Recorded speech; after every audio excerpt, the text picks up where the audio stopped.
Hi everyone, welcome back. I'm Danielle Scruton and I'm here with Susan Dugan. And today we're going to talk about something that as course students we've all experienced for sure, and that is ego backlash. So I just want to jump right in. So Susan, I know that we had been communicating earlier this week and you have a story that fits this. So I wonder if you want to share that with us all right now. We always have our stories, don't we?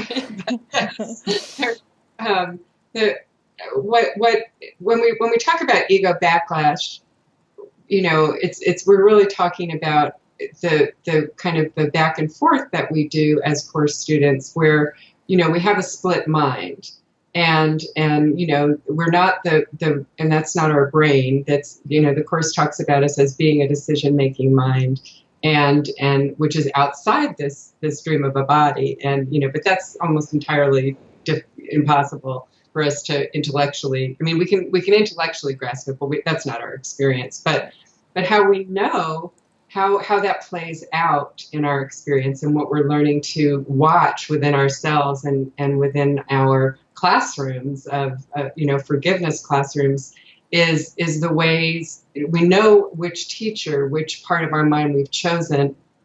And we have we have the ego, which is the part of our mind that believes the tiny mad idea of separation and is constantly trying to defend and reinforce it, and to keep us rooted in the dream, and forgetting that we have a decision-making mind, forgetting we are what we are, Right. that we have any choice over it. We most of the time we feel like things are just happening to us, Yes. and we're just sort of innocent victims of So innocent. an endless onslaught of problems that, the longer you live seem to get more and more complicated and Right. dire. So when we talk about the ego backlash, what I kind of mean by it, and I think you do too, that when we've talked, is often, when I have chosen my right mind, Jesus, Holy Spirit as my teacher, the part of my mind that never took the separation seriously and doesn't, is defenseless, doesn't need therefore to protect itself, or it doesn't identify with a personal self, and sees everyone as equally deserving of God's love and calling for love, because they're all suffering from the psychosis of believing that we're here. Yeah. And the pain, the horrible symptoms of that belief. And so when we do, everybody within their mind has that part of their mind there, but most of us are not in touch with it most of the time. And as course students, what we're trying to observe within ourselves is really looking at our wrong mind. We're really looking at the ego. We're trying to sort of step back and see that this is not, my responses that are always defensive and retaliative, and where I'm always perceiving myself at the center of everything, and everything is happening to me. That part of my awareness is not all I am, and I have this. That's a choice that I'm making right now to identify with. And so very often when we've been willing to do that, to step back and look at my choice for the ego, and we become right-minded, we know we're right-minded when we no longer see it as, me versus them. We don't see the problem anymore as something that is assaulting us, but as something that, something that the guilt in my mind over separation that I'm identifying with right now. We take that responsibility back to the mind, and we see, we have an experience where we recognize, we feel that there's, that we were wrong, and it's a feeling of gratitude. It's a feeling of relief and release, and it doesn't have to be a dramatic thing, but there's a real sense of wow, I don't have to keep doing this anymore. I don't have to. Yeah. This was just silly, and the specific and very often, though, the backlash part of this is very often when we've chosen that, especially in the things that we all have our hierarchy of illusions. So we have things that we find more difficult to apply this to than others, our special relationships, and the things that seem to, be the chronic triggers for us. And so when we actually experience that in one of those areas that seems to be big for us, very often what happens is we have a really nice experience for a while, and we feel this relief and, this very inclusively, a reflection in some form of inclusive love for others, and not seeing ourselves as different from anyone, and therefore responding lovingly. What very often happens is, something seems to happen then that assaults us again and feels like, we're right back in the ego, we're right back in the dream, rooted in it, unable to, perceiving ourselves as victimized in some form. Yeah. And it feels very random. It feels very unrelated, to what all of a sudden here we were, going around peacefully feeling all this, this kindness toward all and kindness toward ourselves, and then suddenly, damn, and so there's this, and the Course talks about this dynamic and says that the ego will become, when it senses its foundation crumble, becomes retaliative. Yes. And so there's a sense within that part of our mind that this is all an illusion, even and it has to protect it, because the only thing that's keeping this personal self going, this charade going, is my projecting the guilt outward constantly and identifying myself with the dream instead of the mind. So we have these experiences, and the experience that I experienced, the form of it in which I experienced it most recently was I had started, I have a very special relationship, and you'll probably relate to this, with my writing, with my fiction writing, which has been a source of both wonderful. I mean, the writing itself is a very lovely and pleasurable experience. Often, not always. Sometimes it just sucks, but there's a sense. I love the creativity that comes with that. I love characters. Kind of getting these characters and stories, and I've always loved that since I was a kid, and so. Living in that kind of way, and when I'm inspired that way, it's a very pleasurable experience. And when I'm able to communicate that, I really enjoy it. But I've had a very special hate relationship with the process of publishing my work, and it's been a very, very I've had several big agents and things like that, and nothing, things have really not gone the way I wanted them to. And I've had a lot of things fall through at the last minute, with publishers and things like that. So I had kind of stopped fiction writing for quite some time, and just recently, I said, well, I'm not going to do it again unless I'm really haunted by some story, and I'm starting to become haunted by some story, and so I started doing that again, and which is great, and I'm really enjoying. But then, I sent out a short story, and I got a rejection, and I caught myself just going straight back into that place, and it was really, it was something that I've really used over the years to really, I put my identity in it, and I had an awareness that I knew I was doing that, but it was different this time in the sense that, like, I could feel that familiar pull of absolute misery, Yeah. and I had this really right-minded experience of, I really don't need to keep doing this. I really don't,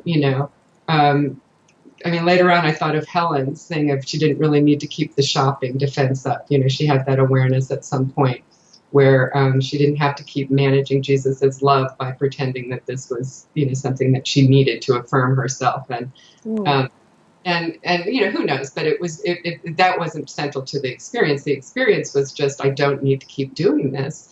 And it wasn't intellectual. It was really, it was a, feeling of tremendous relief and release and gratitude that that's not what I am, and that it doesn't matter, and so it was really a lovely, right-minded experience. And it was sustained for several days of really feeling that. And as we know, when we're right-minded, we're right-minded, unilaterally. So all of my relationships, it was reflected, and I felt, when things came up, I was responding in a very right-minded way. I wasn't feeling triggered. I was feeling our sameness, and it was great. If you could stay there, it would be absolutely great, right? And then Sunday morning, so that went on for a few days last week, and then Sunday morning, I stepped out of the shower, and my back went, into excruciating spasm. And I've had various injuries in my spine, and all kinds of ribs and hip and over the years, but this was just really, really intense pain, and I haven't had that happen for a very long time. And I, so it was that sense of I found myself getting really caught up, really identifying with the ego, getting really sort of frantic over the next couple of days to fix it, to change it, to take it away, to really mindless about it, and putting that very front and center, and also feeling emotionally, as we often do. It doesn't, emotional and physical pain from the Course's perspective, it's all mental illness. Of course. As the psychotherapy pamphlet points out. So I was becoming really insane about it. And I still am pretty much insane about it, because I'm still experiencing it. but what it made me think about was just that, we feel, so this experience of this backlash is something that really I've experienced before. It shouldn't be all that surprising, that we go, because our mind is still split. As long as there's still guilt in the mind, we're going to experience those periods of right-mindedness on some level as very, very threatening and very, very fearful, because, we still do believe that we're separate, and we still do believe that that choosing, that I'm going to somehow disappear if I stay in this right-minded place. If I stay, if I stay and see everyone as the same, there's really no point ultimately in me, And so of course, I'm not at the top of the ladder, and my mind is not completely healed. I'm not going to be, it's not surprising that those kinds of seeming backlash experiences would follow periods of right-mindedness. And so what do we do with that? Well, I think that what I'm trying to get back to in this time, and what does work, is to just really just accept that's what the cause is. And as lesson 136 says, sickness is a defense against the truth, which any kind of sickness, any kind of emotional sickness is the same, anxiety, anger, whatever. Mm-hmm. Those kinds of things are we have chosen them, but that lesson says, but we chose them so quickly that we deliberately forget them again. So we're very out of touch with the choice that we're making in the mind, because we've deliberately repressed it. But we can get in touch with the gentleness of our teacher that is still with us. And what I try to do is do it alone. I try to forget. I forget it because I charge in. Okay, now I have to go to the chiropractor. I got to make sure I get on his schedule. If it doesn't work today, then I have to make sure I'm on the schedule for and just try to fix.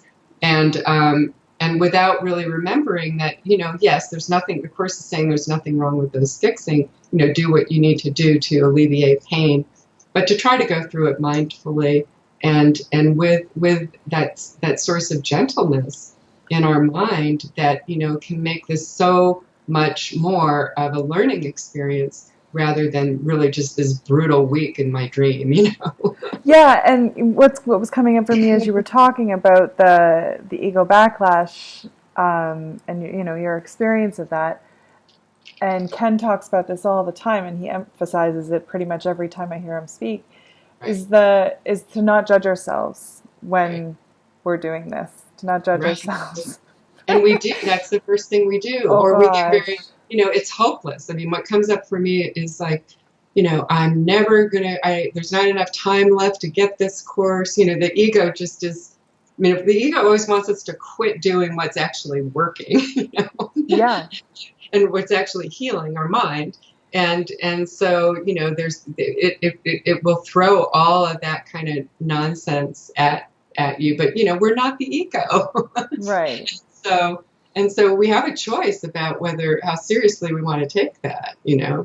and it's judging. And if we do it alone, and it's only the decision maker and the ego in this conversation, it's going to be really ugly. Yeah. I think that's a really good point because it's a conscious choice to see Right. with love. Like I can see peace instead of this. I can see peace instead of this, and even if I'm not, I still can. I mean, that's enough to sort of just, open the door that Jesus didn't desert us, Yeah, and I think it's worth acknowledging that when you're in excruciating pain, I can see peace instead of this. May not, maybe a little bit like, Hard to swallow. Yeah. or even sickness is a defense against the truth. Like I Right. was sharing with you, my ego backlash was I got this like weird virus a couple Right. weeks ago. It was just bizarre. And then this like, my friend's like, oh, well, you hike, is it Lyme disease? And this whole Right. thing. Well, then the fear like just spirals, Oh, right? well, yeah, for me, it's almost like, because my story is that I'm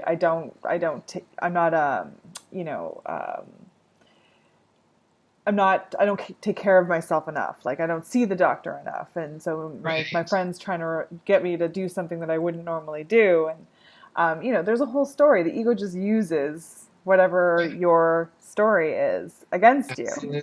you know? Absolutely. It doesn't matter. Yeah. Yeah. So, so it was just, it's really hard to pull yourself out, and because you are trying to do it yourself, and that's why it's hard, to pull yourself out and believe I can see peace instead of this. So, I often have to remind myself that there's the willingness to be willing.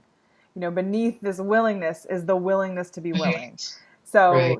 Maybe I don't really want to admit that sickness is a defense against the truth or acknowledge that, but I'm willing to be willing. Right. It's like I want the peace of God. Yeah. I don't. I mean, because we want to be honest with ourselves. We don't. It doesn't help to pretend that No. because that's denial. That's just more denial. Yeah. But to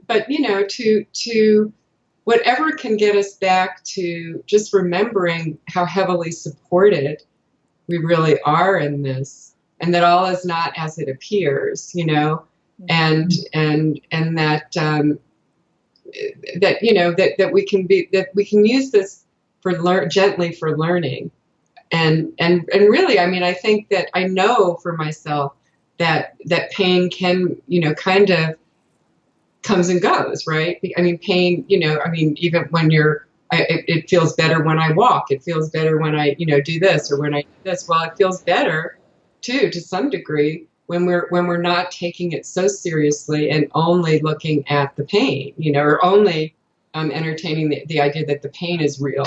But, if we can also, just sort of put that on another burner and say, yes, but this is not all I am. This is not, and maybe something else is going on here. Maybe this is part of my resistance, and it's going to lead me to let go of some more guilt, and that can be a helpful thing. I mean, that's what I really want.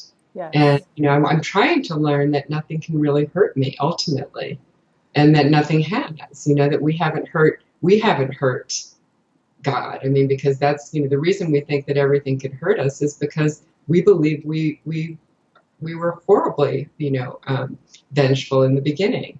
Right. And so if that's the thought that is underneath all of this that needs to be healed, and we kind of back into it, and we know we have the symptoms, we see the symptoms and experience the symptoms of the guilt, and the Course has told us what they look like. And then when we experience them, we get angry. It's like, well, Yeah. why am I experiencing this? But part of the process is the looking, and just seeing, well, that's what shows us that we made the choice. And the only way, that means that more guilt is there for us to let go of through this process with our teacher, and we don't have to do it by ourselves. So Yeah, and that's a gift, ultimately. The awareness of that yes, is a gift. yes, You know, I read this quote by Byron Katie the other day, and it went, "All sadness is a tantrum." I mhm. loved it because it's so true, right? Like, Well, and we're always in a we're tantrum, always, because right? we I don't mean, like the way things children. are. Things aren't going the way that we want them to. So, you know, we're going to throw a tantrum, and it may look like anger, it may look like sadness, it may look like depression, anxiety. All of it is just not accepting things as they are. Right. Um, but yeah, I thought that was really funny. But ultimately, all these things that are being brought to our awareness, and our, of course, our emotional reaction tends to be negative when things aren't going our way. But ultimately, it's a gift because it brings us, if we use it with Jesus, if we, give it to Jesus, A place it on different the altar purpose, for right? a Give it the different purpose. purpose. Yeah, Yeah, exactly. What is this for? And if it's for remembering love, for healing, for atonement, then our experience will be eventually, right, a very loving one. right. And you said something along the lines of that we repress the memories of that, and I think that's so. I think that's so key for, especially for newer students to hear that it's so easy to forget that feeling once you've had a miracle, once you've experienced that Right. shift. That the ego is going to want to bury that, and but as soon as you, that's why the willingness is so important, and just that tiny willingness, and that, Tiny moments. and Yeah, to remember that we have this inner teacher of kindness, that we don't have to do it alone, because as soon as you experience it, it's like, oh yes, this again, and then it's like, you kind of like, how could I forget? But it's completely normal, and every student goes through it. So right. And yeah. it's hard. I mean, it is truly hard in the beginning before you have those kinds of shifts, or you're not quite understanding what the court. It takes a while to. This is Sure, yeah, because it's easy. subtle. We talk about this all the Very time, how subtle, subtle it is. and you're maybe looking for something else. You have a picture of what Yeah, a holy instant is going to be or whatever, yeah, and so until you've had some experience with this and some experience with the contrast of what it feels. I mean, that's really what Jesus is getting us to look at is how it feels when we've chosen the ego as our teacher versus how it feels when we've chosen him yeah, as our teacher. Eventually, as you're saying, it's not yeah, always an instant kind of thing, but you're kind of going on blind faith in the beginning when you come to the course. I mean, people, until they've had some experiences of that shift to where it just sort of drops. It just, and we're focused yes. outside of time and space, and it may not even seem related to, you've been doing the steps of forgiveness and you expect that that's when it's going to, you're going to feel it. It may not be related at all. It might just pop up at some other point. We don't know. This isn't linear. Yeah, it's not. And I've recently had some huge shifts around things that I've been. One thing in particular, there was a certain person in my life who could. I was just obsessed with the state of our relationship, Hmm. obsessed, and there was all kinds of shame attached to the way that I was dealing with this obsession too. Right? There's so many layers, but I was constantly giving it to Jesus because it was so uncomfortable. And then, recently, within the past month, uh, I just wake up, and the sort of normal obsessive things that I would go to do to deal with this, Right, right, I didn't want to do them anymore. right, There was no hit anymore, right, and so it's like when you said dropping away, that right. was exactly it Yeah. just dropped away, and I have no desire to pick it back up again. It may come up again in a different form, or I don't know. I'm not sure, but that's my experience now, and I'm incredibly grateful because it's like Yeah. it's like clearing cobwebs. It's like making space in my life for more happiness and joy, and so I'm just want to remind myself of that um, as much as possible, and be in a place of gratitude for that, because it was a lot. It was a good one. It was a good lesson. It was a Right. good one. Well, and that's really the development of trust, that the Course talks about in the manual. It's just the practice. It's just this daily, and Ken always emphasize, Ken Wapnick, practice, practice, practice. Yeah. I mean, I think of it more, years ago before I came to the Course, I was a very unsuccessful Buddhist for a little while. I mean, I tried, That's cute. I went through I went through the Zen training, and I tried a lot of meditation, and not just some other Eastern things too. But anyway, I kind of lost my train of thought of where I was going with that. But Practice. It's practice. oh yeah. So that's really is the whole idea of that meditation, and the way that path is applied, in my very limited understanding, is that it's everything is just sort of looked at as a practice. Your life is a practice. You go through your life in sort of a living meditation, and I when I came to the Course, I wasn't trying to mix the two, but the thing that really struck me about the teaching of the Course, and about Ken's teaching in particular, of an emphasis on forgiveness, was really that it's a practice. Yeah. It's a way of learning to navigate the world as long as we believe we're here, and it's a mind training, and that's what the workbook calls it, where we really we discipline ourselves to respond, and to change the way we respond, and that's an ongoing, evolving practice. And the more we practice it, the more faithful we are simply to the practice, not the outcome. That's key. That's how what you were describing.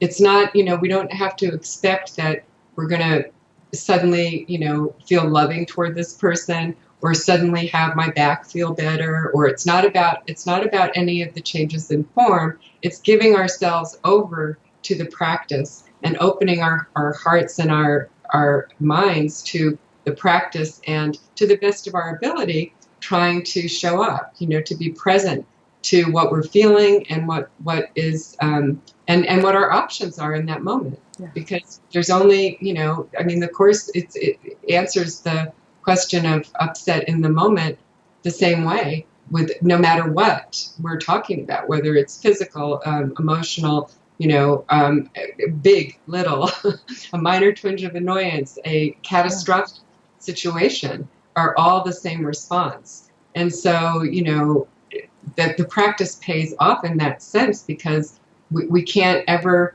be without it. It's portable. It's with us all the time, just as our teacher is. We turn away from the teacher, but the teacher never goes anywhere. So at any moment, this is available to us, and we're learning that the more we show up and remember that practice, no matter what's happening, that eventually, peace will follow, and that part is, we can no longer. It needs to be so conditioned that even when we're unwilling to accept the answer, which is a lot of the time still, that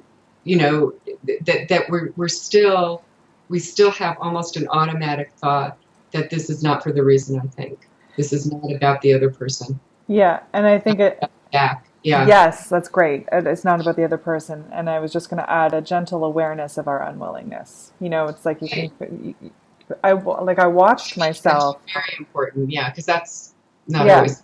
Yeah, it's not. I watched, with this experience with this person, and even when I was sick, I watched myself being unwilling, but also just that's great. Knowing I'm going to bring this to Jesus, because this is too painful, but I'm watching myself kind of I want to be caught up in the drama right now. I'm still feeling like I'm getting something from this.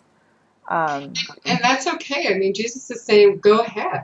Go have that. Because I know you'll be back. See how it works out for you, and then we'll talk. Yeah, exactly. I mean, he's not really telling us to change anything in behavior. I mean, it's up to us. Well, but eventually we learn through the practice. We're unwilling to keep it's kind of like in the example with the writing thing. I mean, I didn't even go through the steps of forgiveness for that. It was just, I don't have to do this anymore. That's You know? yeah. You just have a shift, an experience. Yeah. It's like, I mean, and I was so incredibly grateful that I really meant that. I mean, it was like, wow, if that's all this is about, that's okay. That's really okay. Yeah. Because I can really believe, even for a little, a few minutes, that I am not, that what I am has nothing to do with any approval. Well, and I think it's kind of cool to remember that Susan's a writer, but you're not Susan. And this process is you pulling away from Susan and remembering who you are with God. So Susan's always going to be, in the dream, doing what she does. But as you gently pull away to remember God, you associate less and less with what Susan does. And it is gentle and it's slow and we don't have to worry about disappearing. Do it all at once. Yeah, we don't. But there's such safety, I mean, we're so out of touch with how safe we really are.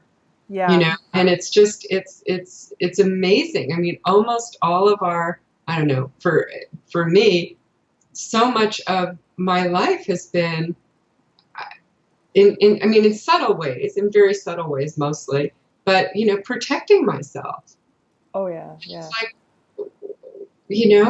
from what? I'm a runner. I'm a hider and I'm an avoider. Like 100%. Astrology signs, so we're both that kind of, right. Yeah. No, when I get anxious, when I'm uncomfortable, that's what I want to do. I want to run, I want to hide, I want to avoid. So I have a headache, or I make up some excuse, like retreat. Yeah. Yes, less so now as I'm older, but goodness gracious, that was my story all my life. Yeah, absolutely. Was there anything else you wanted to we're kind of at the 30-minute mark, so is there anything else you wanted to add? Do you want me to just read a little bit to conclude with, because it's pretty clear what this section, the fear to look within, which is in chapter 21, and I'm going to be reading from paragraph 2, and he says, loudly, the ego tells you not to look inward, for if you do, your eyes will light on sin and God will strike you blind. That's why we're afraid. That's the secret unconscious fear that we have. Right. This you believe, and so you do not look. Yet this is not the ego's hidden fear, nor yours who serve it. Loudly indeed, the ego claims it is, too loudly and too often. For underneath this constant shout and frantic proclamation, the ego is not certain it is so. Beneath your fear to look within, because of sin, is yet another fear, and one which makes the ego tremble. What if you looked within and saw no sin? Ooh. And this quote-unquote fearful question is one the ego never asks. And you who ask it now are threatening the ego's whole defensive system too seriously for it to bother to pretend it is your friend. So, again, it's very, very threatening to the ego when we become vigilant with this practice. Yeah. You can think of it that way. It's, that's what's going to crumble the foundation of the ego thought system. Yeah. And we are not sure completely yet, because all the guilt is not gone, that we're not an ego, that we don't need to be an ego. Yeah. And so we have these experiences of the ego's backlash, but they too pass, and with each one, more guilt goes. Yeah. And guilt that we didn't know was there because the ego survives in concealment, and has to be. We have the way of this course is to see its symptoms, and that's when we practice. Mm-hmm. Yeah. So I think almost like a gentle expectation. that it will come around, that it will show up as a headache, as, a fight with your spouse, And then we don't take it as seriously. If we just kind of say, like, okay, yeah, okay, here it is I've again. had this happen. There it is Yeah, again. yeah, Yeah. yeah. And sort of be kind to ourselves in it. There it is again. There's that frightened child again. Yes, I think That's all that's it is. It's a not great like image. it's a monster, but it's not. Yeah, So, yeah, perfect. All right. Thanks so much, Susan. I hope this was thank helpful you. for everyone watching. It was certainly helpful for me, and we'll be doing it again soon. Okay, great. Thanks, Danielle. Bye, everyone.